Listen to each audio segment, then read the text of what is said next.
नमस्कार मित्रों, TV 20 news रोज दिखाता आपके क्षेत्रों की ताजा खबरें। मैं हूं आपके साथ अशोक वर्मा। आइए रूबरू कराते हैं आपके क्षेत्रों की तमाम खबरें। कई मरीज हमसे ये शिकायत करते हैं कि दिन हो या रात पेशाब की मात्रा बढ़ जाती है। हर घंटे या 2 घंटे में बार बार वॉशरूम जाना पड़ता है और कई बार तो नींद भी टूट जाती है। तो आइए जानते हैं कि इसके क्या कारण हो सकते हैं और क्या समाधान है। अनियंत्रित मधुमेह यानी डायबिटीज।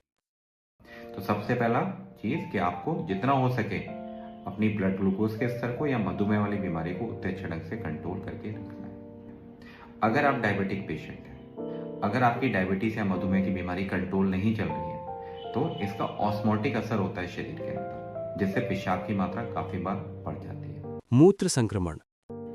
दूसरी इंपॉर्टेंट ये, अगर कभी भी पेशाब में इंफेक्शन आ रहा है, किसी भी चीज का बैक्टीरियल इंफेक्शन होगा, अगर पेशाब करते समय आपको ठंड के बुखार आ रहा है, या पेशाब करते समय आपको दर्द हो रहा है, या पेशाब बार बार तो आ रही है मगर बहुत कम मात्रा में आ रही है, मतलब इन्फेक्शन होने लगा है, तो कोशिश करिए किसी न किसी लोकल फिजिशियन या नजदीकी हॉस्पिटल में जाके एक बार पेशाब संबंधी टेस्ट जरूर कराएं और उसका इलाज जरूर लें। खाने पीने में गड़बड़ी।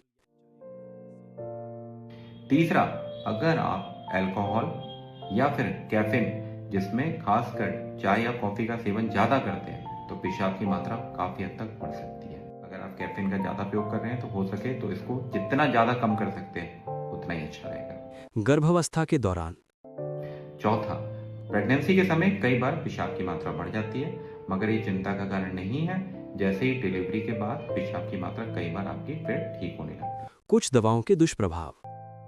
इसके बाद सबसे महत्वपूर्ण कारण माना जाता है कुछ दवाइयाँ जो आपके पेशाब के रास्ते शरीर के पानी के स्तर को कम करती है। खासकर ऐसी दवाइयाँ जो आपके दिल के लोड को कुछ हद तक कम करती है। तो कई बार इन दवाइयों के सेवन करने से आपकी पेशाब की मात्रा बढ़ जाती है। कुछ मधुमेह रोगी जिनकी कुछ मधुमेह की इस तरह की गोलियां चलती हैं जो पेशाब के रास्ते ग्लूकोज को पास कराती हैं, तो ये गोलियां कई बार पेशाब की मात्रा को बढ़ा सकती हैं। प्रोस्टेट से जुड़ी समस्या।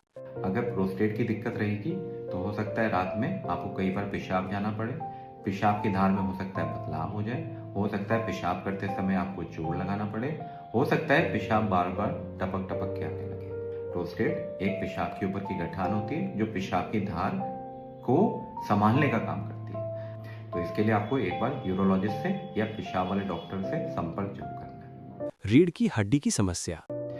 अगर आपको स्पाइनल कॉर्ड की दिक्कत है तो हो सकता है न्यूरोजेनिक ब्लैडर, जिसमें ब्लैडर का जो सेंसेशन होता है कई बार काफी हद तक कम हो जाता है, तो उससे कई बार पेशाब की मात्रा काफी हद तक बढ़ जाती है। तो इसके लिए एक बार आपको न्यूरोलॉजिस्ट से